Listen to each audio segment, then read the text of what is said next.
Hey guys, welcome to day 9 of One Zentangle A Day. It's wonderful to see your smiling faces again. You might notice from looking at this page that there are no new patterns, but there is something strange going on with this tile. We're not going to be using pens and pencils today. The whole idea for day 9 here is to make a white pattern on a black tile.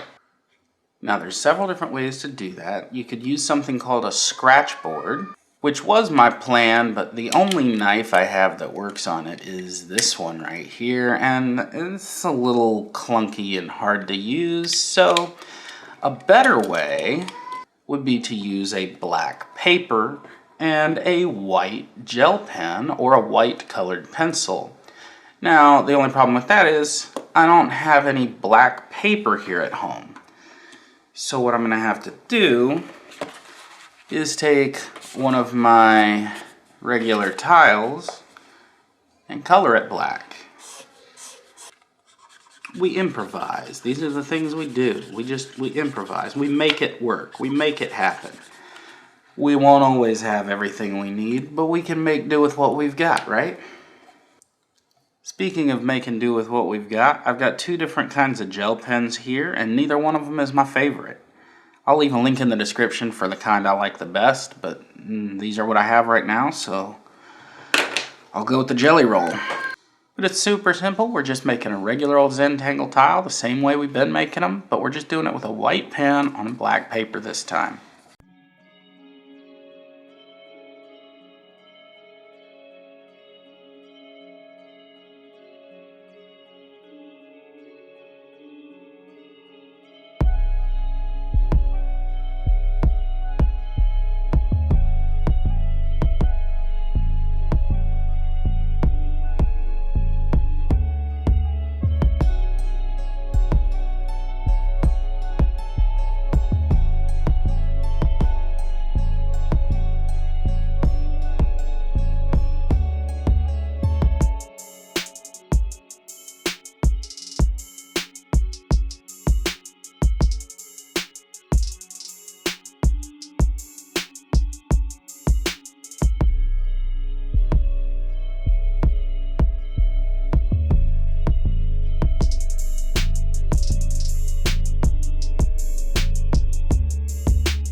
And there you have it. That's how easy it is. It's exactly the same process, except you don't have to use a pencil to shade anything, because if I shaded on the black page, nothing would happen. Anyway, if you enjoyed this, hit the thumbs up button down below and share the video with your friends. Hit the subscribe button, and I'll see you tomorrow for day 10.